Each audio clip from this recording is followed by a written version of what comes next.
Ito yung aking version ng kare-kare. Lutong bahay. Ito, oh. Tikman natin. Sa luto na ito, nilagay ko na lang dito sa gilid yung bagoong. Maraming gulay. Gulay is life. So, yan. Mayroong tribes, beef, at saka yung lahat dito. Tikman natin. Sas pa lang, ulam na, di ba? Pwede na. Kain na tayo. Pwede na nga ito at titikman natin ang luto kong kare-kare.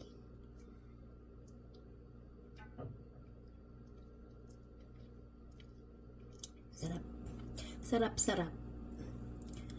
Basta may gulay. Pag tagaluto ka, ikaw una kakain.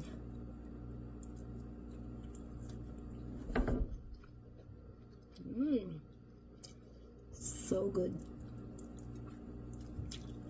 Tapos lagyan ng kanin, 'di ba? O ayan, pwede na. Kakain na.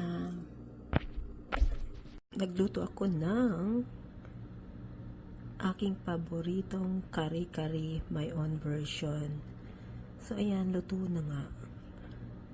Daming gulay kasi ayan ang gusto ko. Yan, lagay ko na lang sa side yung bagoong. So ayan, pwede na at kakain na tayo ng aking lutong bahay.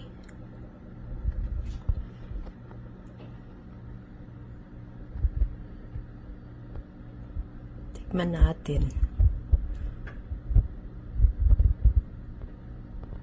Ito ngayon ang lutong bahay, kare-kare ang aking niluto.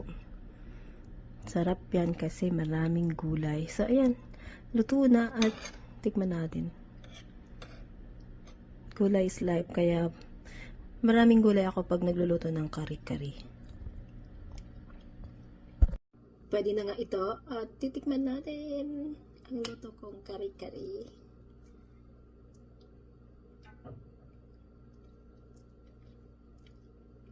Sarap. Sarap, sarap.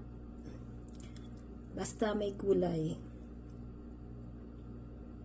Pag tagaluto ka, ikaw una kakain.